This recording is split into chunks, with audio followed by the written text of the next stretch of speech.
దేశవ్యాప్తంగా కులగణన జరగాలి. లోక్సభలో ప్రతిపక్ష నేత రాహుల్ గాంధీ డిమాండ్. తెలంగాణలో సర్వే చేశాం. ఓబీసీలు 55% పైనే ఉన్నారు.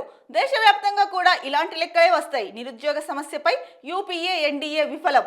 మేక్ ఇన్ ఇండియా మంచిదే కానీ మోదీ ఫెయిల్. జీడీపీ 2014లో 15%, ఇప్పుడు 12%కి పడిపోయింది.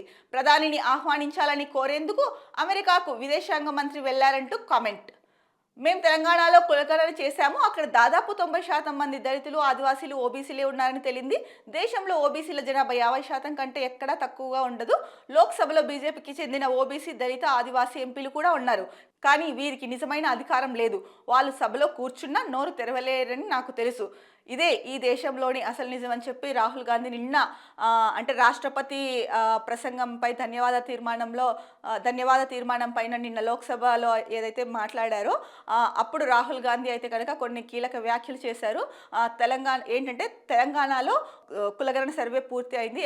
ఎక్కువగా అంటే 90% మంది దళితులు, ఆదివాసీలు, ఓబీసీలే ఉన్నారని చెప్పేసి ఆయన చెప్పారు. సో దేశమంతా కూడా కులగణన జరగాలి అని చెప్పారు. ఇంకొక ప్రధాన విషయం ఏం చెప్పారంటే ఆయన యూపీఏ అంటే యూపీఏ కేంద్రంలో యూపీఏ ప్రభుత్వం ఉన్నప్పుడు అంటే ప్రధానంగా కాంగ్రెస్ ఆధ్వర్యంలో కాంగ్రెస్ అధ్యక్షతన ప్రభుత్వం ఉండేది. సో కాంగ్రెస్ యూపీఏ హయాంలో అవ్వచ్చు, ఎన్డీఏ హయాంలో అవ్వచ్చు, అంటే నిరుద్యోగ సమస్యను తగ్గించడంలో రెండు గవర్నమెంట్లు అయితే కనుక ఒక రకంగా ఫెయిల్ అయ్యాయని చెప్పొచ్చు అన్నది అన్నారు.